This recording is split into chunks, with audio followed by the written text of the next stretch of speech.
Buen día amigos, el día de hoy vamos a hablar de un tema, en mi opinión, sumamente importante dentro del sistema penal acusatorio. Y esto es, vamos a hablar de una de las medidas cautelares que en mi opinión, creo que es la más importante y debatible en estos momentos por el uso, en mi opinión, indebido, incorrecto e ilegal que se le da a la figura de prisión preventiva.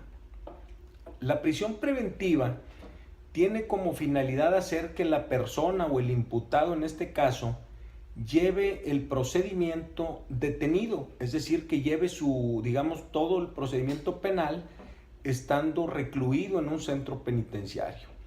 Y desde luego esa figura se divide en está considerada en dos formas. Una de ellas es la prisión preventiva oficiosa, que creo que con mucha simpleza podremos entender que se trata de aquellos delitos como delincuencia organizada, violación, robo con violencia, que la propia ley establece que siempre de manera oficiosa deberá llevarse privado de la libertad el imputado.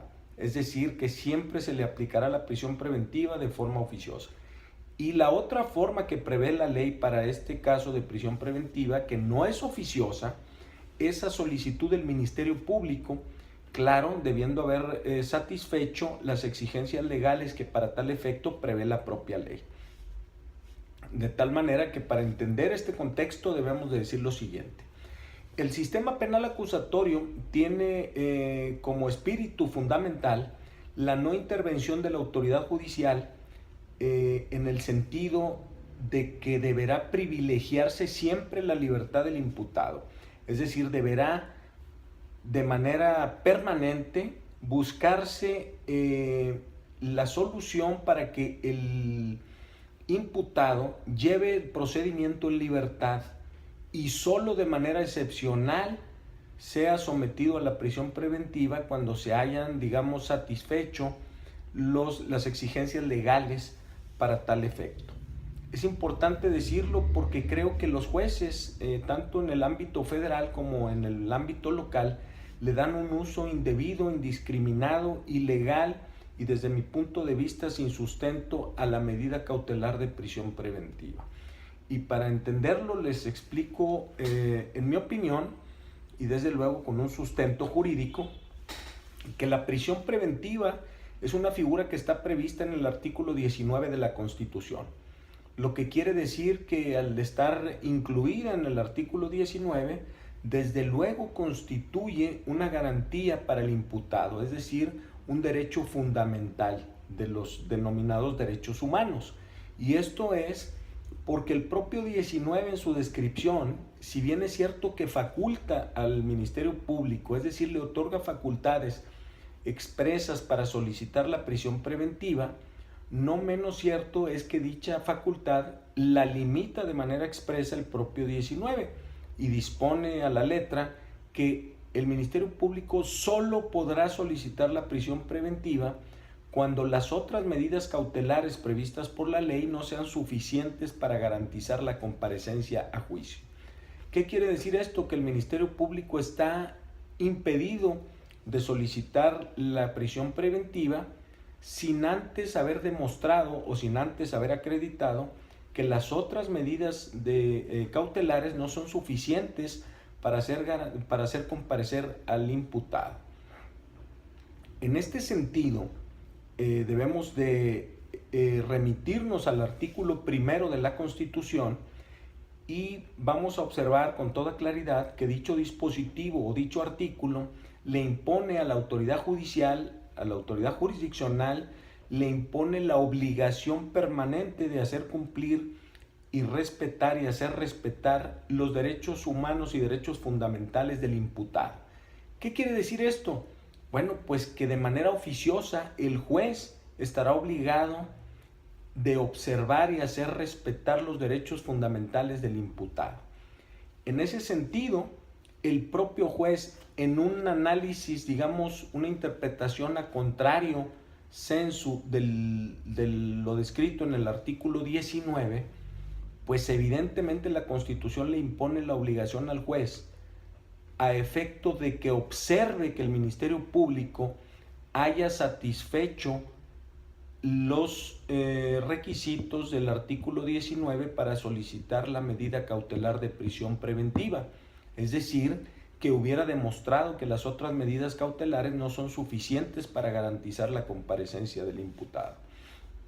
En la práctica, nunca he visto que un Ministerio Público haya satisfecho estos extremos. Es decir, en la solicitud, cuando ellos solicitan la prisión preventiva, jamás se refieren a estos supuestos. Y desde luego, el juez en la práctica tampoco analiza, ni advierte, ni revisa si quedaron satisfechos estos extremos.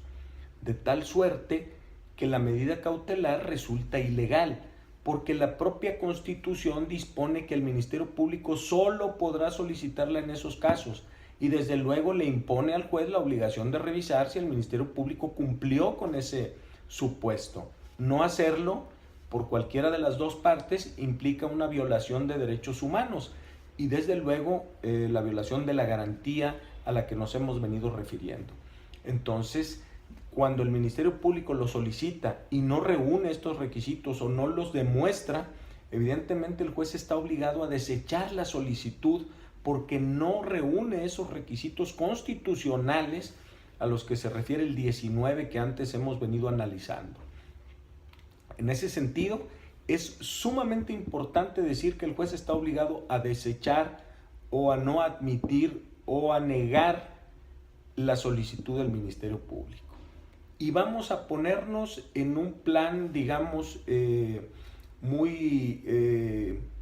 vamos a decir, muy consentidor del Ministerio Público. Y supongamos que en realidad el Ministerio Público satisface estas exigencias, es decir, que demostró que en realidad las otras medidas cautelares no son suficientes para garantizar la comparecencia. Bueno, pues aún habiendo pasado ese filtro, digamos, el juez está obligado a analizar el artículo 168 del Código Nacional de Procedimientos Penales. Y nada menos este artículo dispone cuáles son los supuestos en los que se deberá de entender como acreditado el riesgo de la sustracción.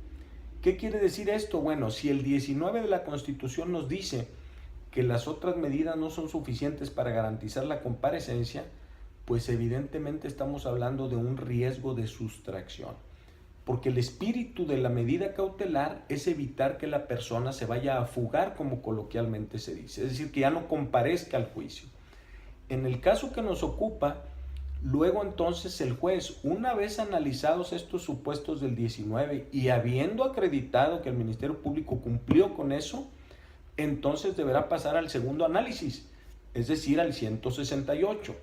Y para que se tenga como acreditado el riesgo de sustracción por parte del imputado, deberá de acreditarse que no tiene arraigo en la ciudad. Es decir, que la persona no es de aquí, que no tiene algún vínculo, en síntesis, que no satisface la figura de arraigo.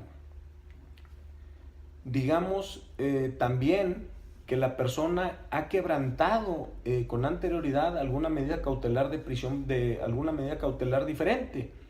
También que la persona ha tenido un comportamiento inadecuado posterior a la comisión de los hechos que se le imputan y algunas otras figuras que establece el propio código. En ese análisis debemos de decir que tiene que fundar la autoridad jurisdiccional la aplicación de una medida de prisión preventiva. Sin embargo, en los hechos, los jueces, tanto del fuero común como federales, se han, digamos, subrogado una facultad que no les confiere la ley. Ellos, en principio, el Ministerio Público no solicita, cuando solicita la prisión preventiva, jamás satisface los extremos de la Constitución. Se los pasa por todos lados, pero no reúne los requisitos legales. La autoridad jurisdiccional, en mi opinión, por los miedos y temores al costo social que pudiera tener otorgarle a alguien la libertad, aun cuando le corresponde, también le tiembla la mano y ha preferido, en muchos de los casos, por no decir en casi todos o en la mayoría de estos, aplicarles la prisión preventiva y que sea otra autoridad en un recurso o en un juicio extraordinario quien los ponga en libertad. Ese tipo de conductas, ese tipo de actitudes son totalmente contrarias al sistema penal acusatorio. Y la verdad es que son no solo contrarias al sistema, sino que no abonan, digamos, al cambio que se busca. Están anclados en el sistema anterior, en el sistema viejo, en donde pues pareciera que se quedan a cuidar el trabajo, que no quieren tener problemas con la prensa o con los medios. O realmente es muy triste ver estas situaciones en los juicios, pero sin embargo es el pan de todos los días para nosotros los abogados. Pero es importante establecer este criterio para que entendamos y comprendamos que tiene un sustento jurídico. Es decir, el artículo 19 desde luego impone una garantía, limita al Ministerio Público, y el artículo primero le impone la obligación al juez de analizar que se hayan reunido estos requisitos legales, que se cumpla con la legalidad. De no ser así, pues evidentemente deberá resultar ilegal la medida cautelar de prisión preventiva. En mi opinión, es sumamente importante argumentar este tipo de, digamos, de debate para hacer entender a la autoridad que es necesario cambiar la posición de la autoridad judicial, y es necesario entender que el sistema penal acusatorio tiene por objeto pues precisamente la no intervención y privilegiar la libertad de los imputados, sin importar que los noticieros o algunos medios los vayan a criticar porque hacen cumplir la ley, toda vez que esa es su obligación, hacer cumplir la ley.